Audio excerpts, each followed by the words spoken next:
पुण्यामध्ये आज राहुल गांधींचा छात्रों की गुंज हा कार्यक्रम होणार आहे। राहुल गांधी यांची सध्या हॉटेल शेरेटन ग्रँड मध्ये पदाधिकाऱ्यांसोबत तासभर बैठक सुरू आहे। राज्यामधल्या विद्यार्थ्यांच्या समस्यांसंदर्भात तासाभरापासून या बैठकीमध्ये चर्चा झाली आहे। महाराष्ट्रामधील सध्याच्या राजकारणावर देखील चर्चा झाली। राहुल गांधी यांनी पुण्यामधल्या कालच्या राड्याची देखील माहिती घेतली आहे। संध्याकाळी 7:10 राहुल गांधी जेनझींसोबत संवाद साधणार आहेत।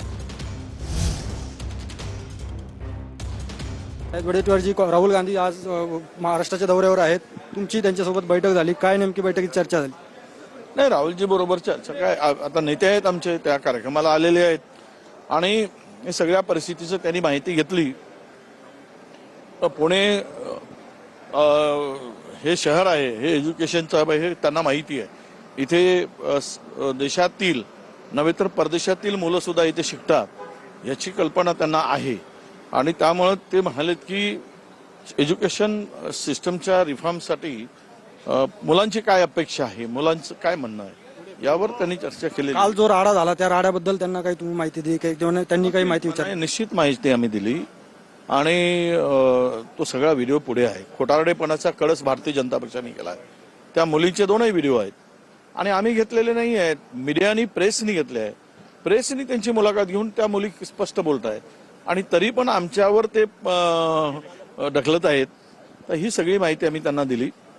बोले की डोंट वरी, ये वो करते रहेंगे और आपने को अपनी भूमिका लेकर लढते रहना चाहिए, ही त्यांची भूमिका। वंदे मातरम गायनाचं आयोजन एबीपीच्या मार्फत विद्यापीठात करण्यात आलेलं आहे, कुठेतरी काउंटर आहे का? हे 100% काउंटर आहे, घाबरून आहेत आणि वंदे मातरमचा तसाही काही संबंध नाही यांचा, काही देणं घेणं नाही आहे। फक्त हे राजकारण करायसाठी ते वंदे मातरम म्हणतात, कारण दुसरा काही विषय राहिला नाही। पोरांच्या एज्युकेशनच्यावर बोलू शकत नाहीत, पोरांच्या रोजगारावर बोलू शकत नाहीत, शेतकऱ्यांच्या प्रश्नावर बोलू शकत नाहीत। देश पूर्ण कर्जात बुडालेला आहे, महागाई सर्वोच्च टोकाला गेली आहे, यावर उत्तर नाही तर दुसरं काय तर वंदे मातरम वंदे मातरम म्हणजे हे करत राहायचं आणि राजकारण करायचं। हे कारण डुप्लिकेट लोकांना, देशप्रेमींना स्वतःला सिद्ध करण्यासाठी, ओरिजिनल दाखवण्यासाठी हे केलेलं सोंग आहे। नक्कीच। कॅमेरामॅन विकी सह मी संदीप जाधव, TV9।